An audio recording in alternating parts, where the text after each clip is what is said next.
নমস্কার।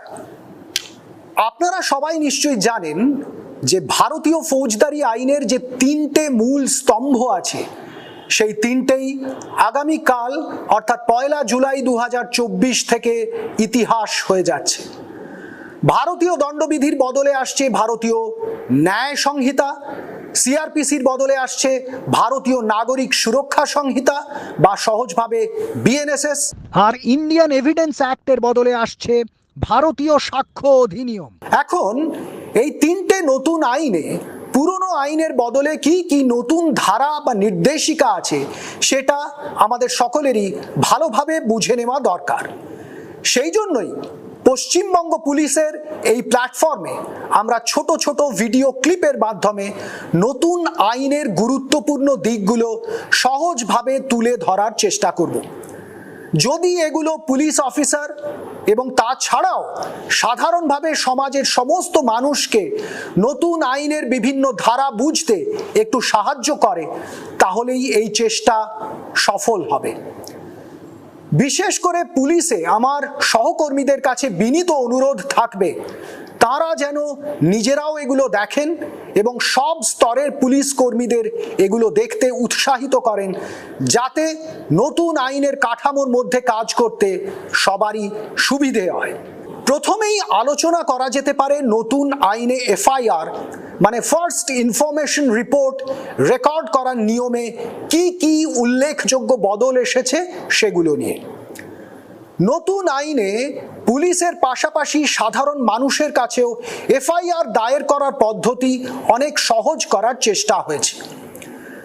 ভারতীয় নাগরিক সুরক্ষা সংহিতা বা বিএনএসএস 2023-এর সেকশন 173-তে এফআইআর রেজিস্ট্রেশনের সময় যে নতুন নিয়মগুলো মেনে চলতে হবে সেগুলো বলা হয়েছে।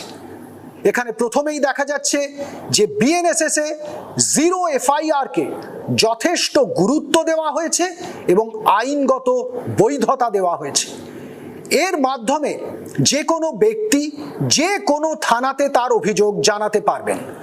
অভিযোগ যদি কগনিজেবল হয় এবং সেখানে তুলে ধরা অপরাধ যদি ওই থানা এলাকার মধ্যে হয়ে থাকে, তাহলে তার ভিত্তিতে এফআইআর সরাসরি ওই থানাতেই রেকর্ড হবে। কিন্তু যদি দেখা যায় অভিযোগ কগনিজেবল হলেও অপরাধ ওই থানার এলাকার বাইরে কোথাও হয়েছে, তখন ওই থানার ওসি বা আইসি সময় নষ্ট না করে ওই অভিযোগ জিরো এফআইআর হিসাবে রেজিস্টারে রেকর্ড করে নেবেন। তারপর তিনি সেটা সংশ্লিষ্ট থানার কাছে পাঠিয়ে দেবেন। সংশ্লিষ্ট থানাকে কিন্তু ওই জিরো এফআইআর বা তার সাথে ওই অভিযোগ পাবার পর তা সাধারণ বৈধ এফআইআর হিসাবে রেকর্ড করে তার তদন্ত শুরু করতে হবে। এছাড়াও নতুন আইনে নতুন প্রযুক্তির ব্যবহারকে উৎসাহ দিতে এবং মূলত সাধারণ নাগরিকদের আইনিভাবে এফআইআর রেজিস্ট্রেশনের রাস্তা আরও সহজ করার উদ্দেশ্যে বিএনএসএস-এ ইএফআইআর এর ধারা সংযুক্ত করা হয়েছে। ওই ধারা অনুযায়ী যে কোনো নাগরিক নিজে প্রথমে থানাতে যেতে না পারলেও সরকারিভাবে চালু হওয়া ইএফআইআর পোর্টালে লগ ইন করে সেখানে ইমেল, মোবাইল মেসেজ বা অডিও ভিডিও ফাইলস পাঠিয়ে অভিযোগ জানাতে পারবেন। ওই অভিযোগ পাওয়ার পর পুলিশকে তা ডাউনলোড করে একটা নির্দিষ্ট রেজিস্টারে রেকর্ড করে রাখতে হবে। এরপর অভিযোগের গুরুত্ব বিচার করে অভিযোগ পাওয়ার 3 দিনের মধ্যে অভিযোগকারীর সাথে যোগাযোগ করে অভিযোগ পত্রে তাকে সই করার অনুরোধ জানাতে হবে।